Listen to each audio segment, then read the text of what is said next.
Mais avant cela, l'actualité internationale. En Israël, le chagrin se mêle à la colère au lendemain de la restitution de 4 otages décédés. L'un des corps remis ne serait donc pas le bon. Pour les autorités israéliennes, il s'agit là d'une violation du cessez-le-feu. Explication avec Joséphine Turli et Eric Destiné. En pleine nuit, la télévision publique israélienne interrompt ses programmes. L'armée israélienne vient de faire une annonce inhabituelle et grave. Les restes humains d'une femme qui ont été soumis à un processus d'identification ne correspondent pas au corps de Shiri Bibas. Shiri Bibas avait été enlevée par des membres du Hamas le 7 octobre 2023 avec son mari et ses 2 enfants âgés de 4 ans et de 8 mois. Hier, le Hamas a rendu 4 corps d'otages israéliens dans le cadre de la première phase de l'accord de trêve à Gaza.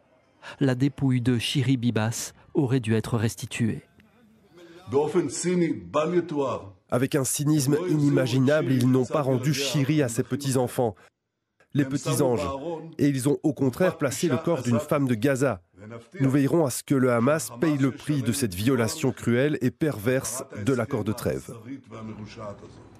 Un responsable du Hamas a affirmé à l'agence France Presse que le corps avait peut-être été mélangé avec d'autres sous les décombres à Gaza.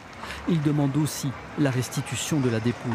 En Israël ce matin, le choc était important. The family has to go and bury them and to make such sort of a closure. And now the mother is missing and it's so frustrating and it's so hurting. Ces derniers événements vont-ils avoir un impact sur la mise en œuvre de l'accord de trêve en cours à Gaza? Demain, en tout cas, l'accord prévoit la libération de 6 otages vivants contre celle de prisonniers palestiniens détenus en Israël.